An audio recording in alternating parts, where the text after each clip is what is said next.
This video provides a detailed explanation of the issue of nocturia, which is commonly seen in elderly people.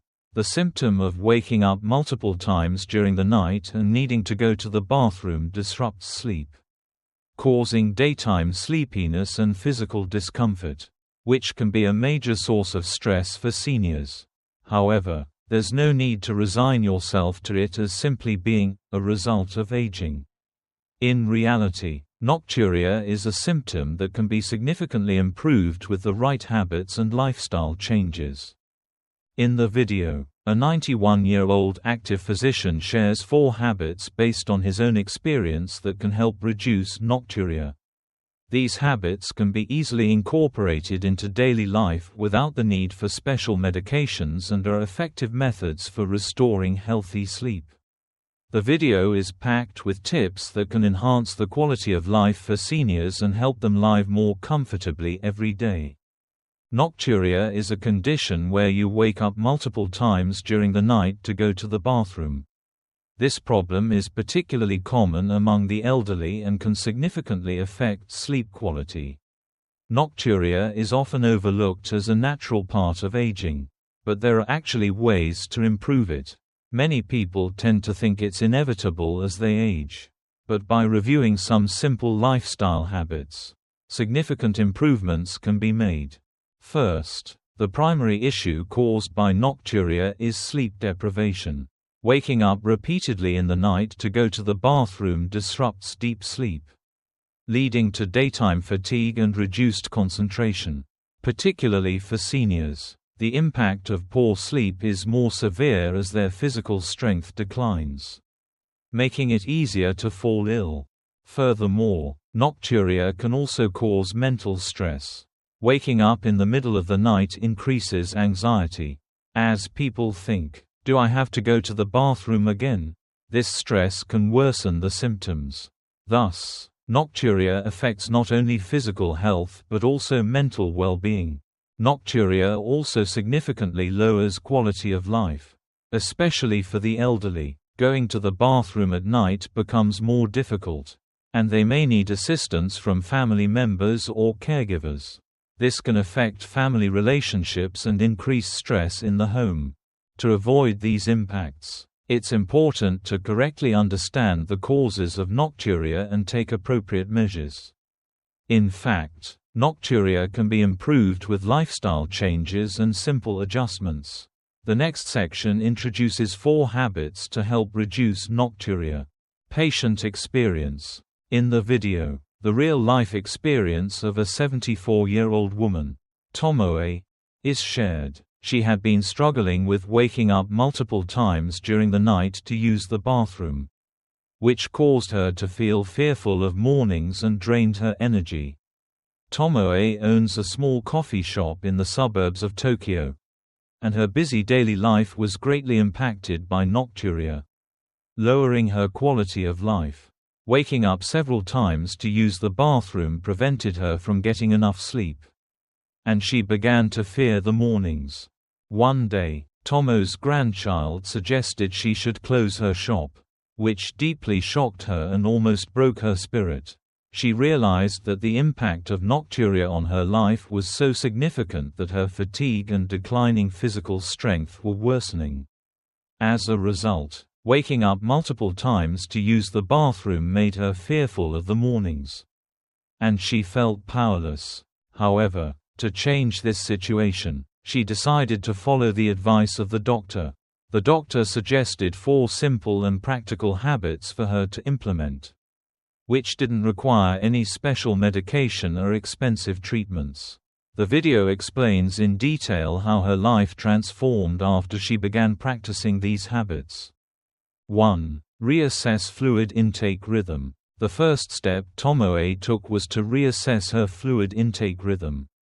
She had suspected that drinking too much water contributed to her nocturia, but the doctor approached the issue from a slightly different angle.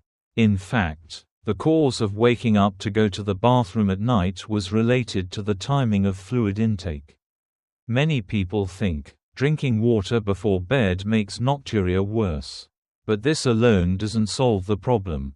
The key is to adjust the rhythm of fluid intake throughout the day. Tomoe began limiting her fluid intake after 4 p.m. and tried to consume as little fluid as possible before bed. This led to a dramatic reduction in the number of times she woke up during the night to go to the bathroom. Additionally, Tomoe started drinking warm barley tea before bed, which raised her body temperature slightly and helped her relax before falling asleep. By adjusting her fluid intake rhythm, the frequency of nocturia decreased, and her sleep quality improved. 2. Reduce salt intake. Next, Tomoe began to reduce her salt intake. Excessive salt consumption causes the body to retain water, which leads to more frequent bathroom trips at night. The doctor pointed out that Tomoe was consuming too much salty food, particularly pickles, at dinner, which was contributing to her nocturia. The doctor explained that reducing salt intake would be highly effective in preventing nocturia. Tomoe switched to less salty versions of pickles and miso soup and made a conscious effort to reduce the salt in her meals. As a result, her body expelled excess water more appropriately, and the number of times she woke up at night decreased. Reducing salt intake had a positive effect not just on nocturia, but also on her overall health. 3. Temperature control in the bedroom. Another important habit was managing the temperature in her bedroom. The doctor explained that a drop in body temperature, especially at night, could trigger the need to go to the bathroom. For elderly people, temperature regulation becomes difficult, and cold temperatures at night can make them feel the urge to urinate. Tomoe started wearing warm socks before bed, using a tummy band, and, if possible, placing a hot water bottle at her feet. This helped maintain her body temperature and reduce the frequency of bathroom trips caused by cold. Sleeping in a warm environment proved to be crucial for getting deep sleep. After implementing this habit, Tomoe saw a dramatic improvement in her nocturia. 4. Relaxing pre-sleep rituals and improving sleep environment. Finally, the importance of relaxing pre-sleep rituals and improving the sleep environment was emphasized. Tomoe had the habit of watching TV and using her smartphone before bed, which prevented her from relaxing in the bedroom, leading to poor sleep quality. The doctor advised her to incorporate relaxation habits before bed to improve sleep quality. Tomoe started playing quiet classical music before bed and created time to calm her mind. She also began soaking her feet in warm water, which helped her relax both mentally and physically before going to sleep. Additionally, she practiced repeating, "Thank you," 10 times in her mind before sleeping. This small habit brought significant improvements by promoting relaxation and ensuring deeper sleep. Conclusion: by implementing these 4 habits, Tomoe experienced a significant reduction in nocturia, and her pre-sleep anxiety decreased. She now only wakes up once during the night and falls back asleep immediately. Furthermore, her mornings have improved, and she feels more energized and in a better mood. She is once again able to work at her shop with vitality, greeting customers with a smile as she used to. Tomo's experience proves that with small changes in lifestyle, even in old age, significant improvements can be achieved. Nocturia is not something that should be accepted as just a part of aging. It is a problem that can be improved with the right habits and a little creativity. This real-life story provides hope to many people that health can be restored, no matter the age, and it highlights the importance of making small, practical changes to improve life quality.